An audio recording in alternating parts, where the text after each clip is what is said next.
Greetings, ladies and gentlemen, and welcome to this latest edition, Tales from Outer Space, where I take stories from across the internet and read them for your entertainment. This particular story is called You See the Star. Don't Touch the Star, written by Captain Candy. All right, cadets, those of ye who be foolhardy enough to still wish to pursue life as pilots for spaceflight after all that we've shown you, I have a vital lesson. You, despite knowing the risks of passing black holes or large stars while in FTL, who know what happens when an FTL drive fails to work at any point in its activation, from startup to not putting up the energy shield, all the way to the failing of the exit resulting in a gory mess.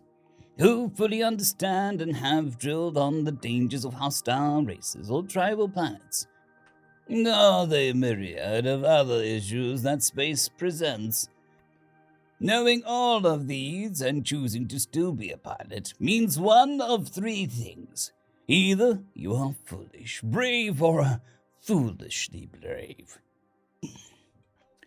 Well, no matter what of these three that you happen to fall under, this last lesson is one that I need to drill into the heads of every single class I teach.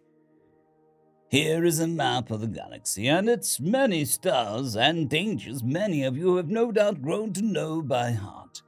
I'm going to circle a specific area on this map and zoom in. You all tell me if you notice anything.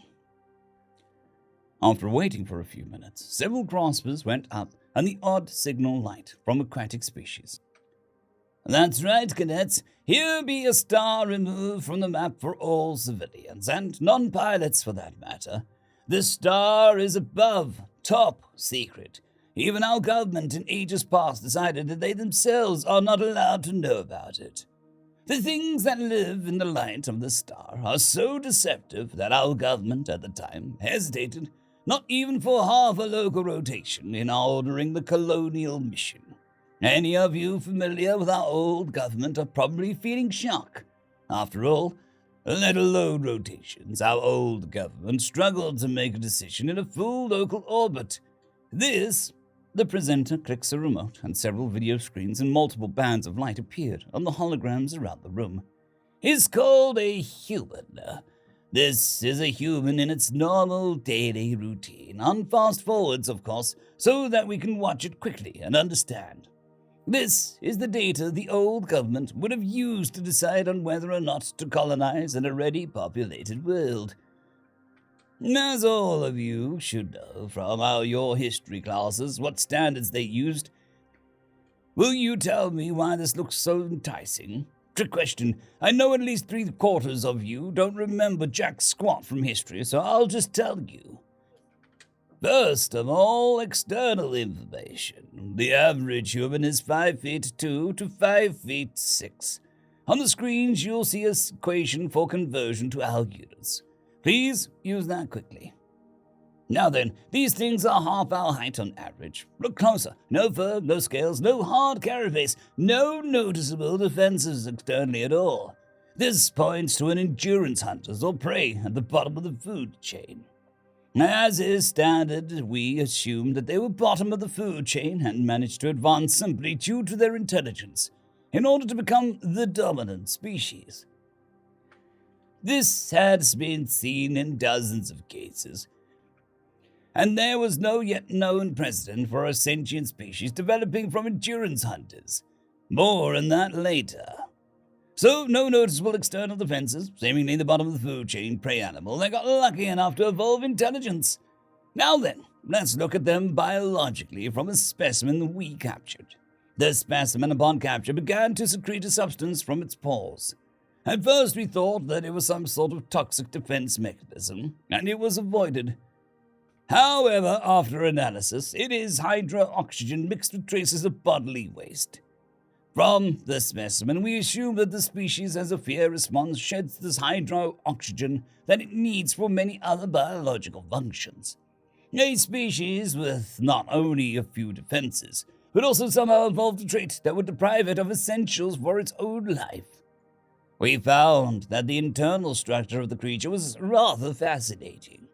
Its muscle fibers were complex and dense, but its fat-to-muscle ratio made the muscle negligible at best.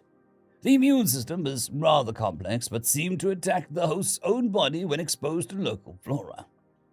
It has a rather notable healing rate, though, as where it would take us at least 3 full orbits to recover a broken internal support, these creatures take as little as 4 partial orbits. They did have some other redundant systems for most organs. However, they have a single blood transportation organ and a single organ responsible for sentience and function. Destroy either of these and the species will die near instantly. This was by far the weakest, easiest to conquer species the old government had ever encountered, according to standards at the time. We now know that these humans are some of the most dangerous creatures to ever walk this creasing, forsaken galaxy. My language there may be strong. The humans, however, have warranted that, as you will see. You see, when the first colony ships arrived with its warriors, they died in mere minutes. When the data was sent back from their implants, we learned that they were killed almost instantly by diseases on the planet. That warranted the government at the time to do more in-depth analysis on the planet and its dominant life. The kinds of things they learned after doing some more thorough scouting make most of them shed until bald, or permanently change color, or whatever their fear stress equivalent in their species was. Let's view some examples, shall we? The projector screens begin to show slightly sped up videos of particular sport. Is a human playing sports for the entertainment of other humans.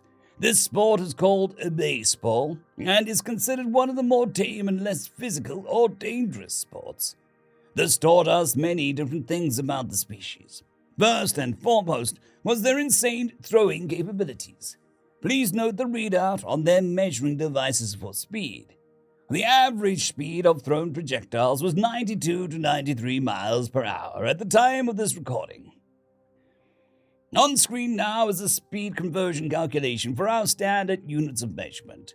That's right, this ball moves at speeds faster than we legally allow any terrestrial travel needs. Yet we know for a fact that this speed has continued to get higher since our last analysis. The next thing of note would be the hit rate of humans with their bat, as it is astonishingly high. This is an athlete and of course somewhat of an outlier. The average reaction time for a professional baseball player is 1/3 of a single second. This is a conversion calculation for that time. As you can see, this reaction time is roughly 0.3 times faster than our own at the time of this recording. We, however, are aware that they have been improving their own biology to make this reaction time faster. At this point, we believe they wholly perceive time differently from us. This sport also taught us that humans are very much endurance predators, as this sport includes a lot of running and physical work for periods of up to almost 3 hours. The next recording is a sport that the humans call Mixed Martial Arts, or MMA. I'll silently let this one play out for a single round in real time. That's real time, cadets. Please note the reaction times of these fighters, as it is almost twice as fast as a baseball player. The next thing of note would be the overwhelming force with which these fighters can hit each other with and endure. At the time of this recording, it was noted that these fighters, with variances due to body size, physique, and several other factors, could hit with a force of 700 to 1,200 pounds of force behind it. The conversion is on the screen now. Please do the math now. If you all did your math correctly, and I see a few of you obviously have as you change color, then you know that these things can throw punches that'll rip through one side of you and out the other. We now believe with their improved biology from their genetic standardizations that this figure has at least doubled. The weakest of humans now, even out on the street, can exert 500 pounds of force with a punch. Now we will move on to human soldiers. These things are monsters, no matter how you look at them. Here are their training exercises, things they consider routine, 10-mile jogs lifting hundreds of pounds, hand-to-hand combat that sometimes becomes more intense than those MMA fights shown previously. These human soldiers, too, have reportedly been able to see projectiles fired from weapons over long distances and react to them avoiding harm. Think about what kind of kinetic vision and reaction time that would be required for that. Now you'll notice I said soldiers, not warriors, and some will think that this is simply a word for warrior. You are wrong. They had warriors in the past but don't have them anymore. Their mindset now is something along the lines of a warrior is someone who uses honorable combat to make up for lack of precise skill. A soldier is someone who has perfected the combat arts and no longer needs honor as a handicap. These soldiers have perfected the art of warfare and combat and will easily overwhelm our soldiers if they ever manage to set foot on this planet and survive the environment. With these soldiers defending the rest of the civilians, then these humans should not just be at the top of the very pinnacle of any food chain they find themselves in. Finally, we arrive at an environmental factors of their planet. This is not a light topic. First, the hottest and coldest temperatures ever recorded in the whole world are respectively 136 degrees Fahrenheit and negative 126 Fahrenheit. On screen is the conversion, you know the drill. The flora of this planet are poisonous enough to wipe out whole worlds by themselves. But to the humans, these toxins are mild irritants, such as poison oak or ivy. A portion of the human population is even outright immune to them. The animals are equally nightmare-inducing, and yet the humans have managed to tame or befriend almost every species on the planet. From rhinos to grizzly bears, and some even keep insects with venom so wildly toxic that it can kill hundreds of grown humans with what's injected into a single bite. In summary, to you who are brave, to you who are foolish, and to you who are foolishly brave, you see this star. Do not touch this star. That's the end of the lesson for today. All of your classes for the next week are waived to allow you to process this frankly traumatic information. Rest well, cadets. End of story. I'd quickly like to thank the T5 peeps: Cold War Boomerwaffen, Severin Cerberus, Bushmaster 177, Henry the Red, Caspar Arnholtz, Cold War Boomerwaffen, Elijah Silvercross, Dragzoon WRE, and Severin Cerberus. Thank you very much.